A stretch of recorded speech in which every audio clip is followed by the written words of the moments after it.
As long as I'm President of the United States, Iran will never be allowed to have a nuclear weapon. Good morning. I'm pleased to inform you the American people should be extremely grateful and happy. No Americans were harmed in last night's attack by the Iranian regime. We suffered no casualties. All of our soldiers are safe, and only minimal damage was sustained at our military bases. Our great American forces are prepared for anything. Iran appears to be standing down, which is a good thing for all parties concerned and a very good thing for the world.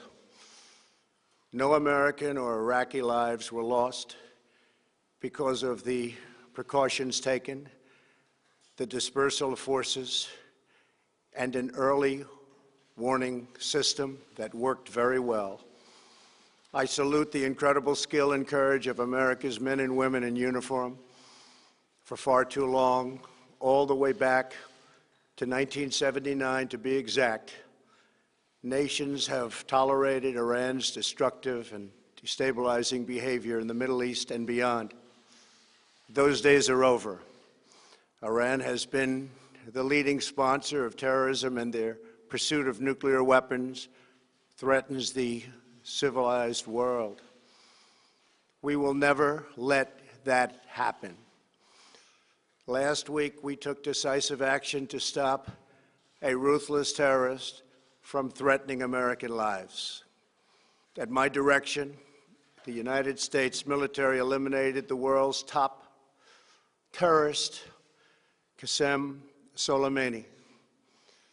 As the head of the Quds Force, Soleimani was personally responsible for some of the absolutely worst atrocities. He trained terrorist armies, including Hezbollah, launching terrorist strikes against civilian targets. He fueled bloody civil wars all across the region. He viciously wounded and murdered thousands of U.S. troops, including the planting of roadside bombs that maim and dismember their victims. Soleimani directed the recent attacks on U.S. personnel in Iraq that badly wounded 4 service members and killed 1 American, and he orchestrated the violent assault on the U.S. Embassy in Baghdad. In recent days, he was planning new attacks on American targets, but we stopped him. Soleimani's hands were drenched in both American and Iranian blood. He should have been terminated long ago. By removing Soleimani, we have sent a powerful message to terrorists. If you value your own life, you will not threaten the lives of our people. As we continue to evaluate options in response to Iranian aggression, the United States will immediately impose additional punishing economic sanctions on the Iranian regime. These powerful sanctions will remain until Iran changes its behavior. In recent months alone, Iran has seized ships in international waters, fired an unprovoked strike on Saudi Arabia, and shot down 2 U.S. drones. Iran's hostilities substantially increased after the foolish Iran nuclear deal was signed in 2013, and they were given $150 billion, not to mention $1.8 billion in cash. Instead of saying thank you to the United States, they chanted death to America. In fact, they chanted death to America the day the agreement was signed. Then Iran went on a terror spree, funded by the money from the deal, and created hell in Yemen, Syria, Lebanon, Afghanistan, and Iraq. The missiles fired last night at us and our allies were paid for with the funds made available by the last administration. The regime also greatly tightened the reins on their own country, even recently killing 1,500 people at the many protests that are taking place all throughout Iran. The very defective JCPOA expires shortly anyway and gives Iran a clear and quick path to nuclear breakout. Iran must abandon its nuclear ambitions and end its support for terrorism.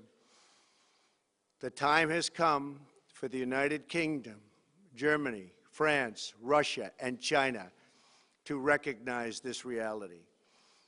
They must now break away from the remnants of the Iran deal, or JCPOA. And we must all work together toward making a deal with Iran that makes the world a safer and more peaceful place.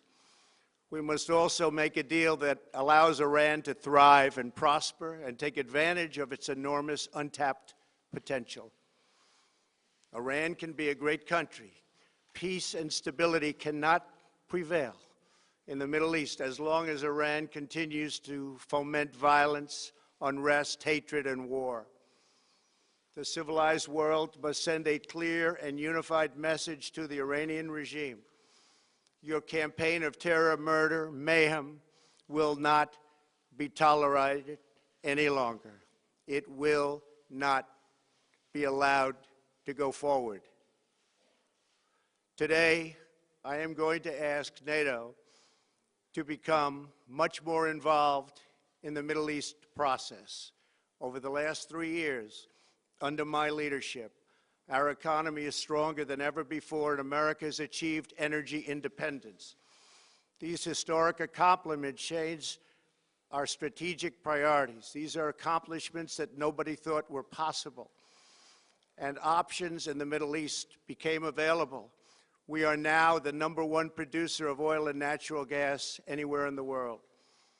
We are independent, and we do not need Middle East oil.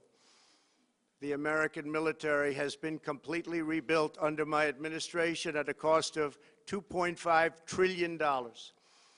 U.S. armed forces are stronger than ever before. Our missiles are big, powerful, accurate, lethal, and fast.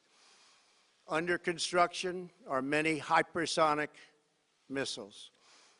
The fact that we have this great military and equipment, however, does not mean we have to use it. We do not want to use it. American strength, both military and economic, is the best deterrent.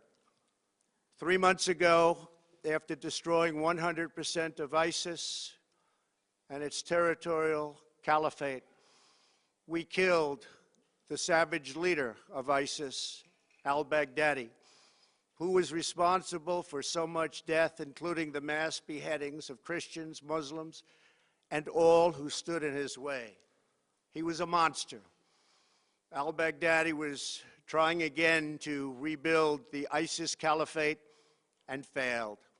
Tens of thousands of ISIS fighters have been killed or captured during my administration. ISIS is a natural enemy of Iran. The destruction of ISIS is good for Iran, and we should work together on this and other shared priorities.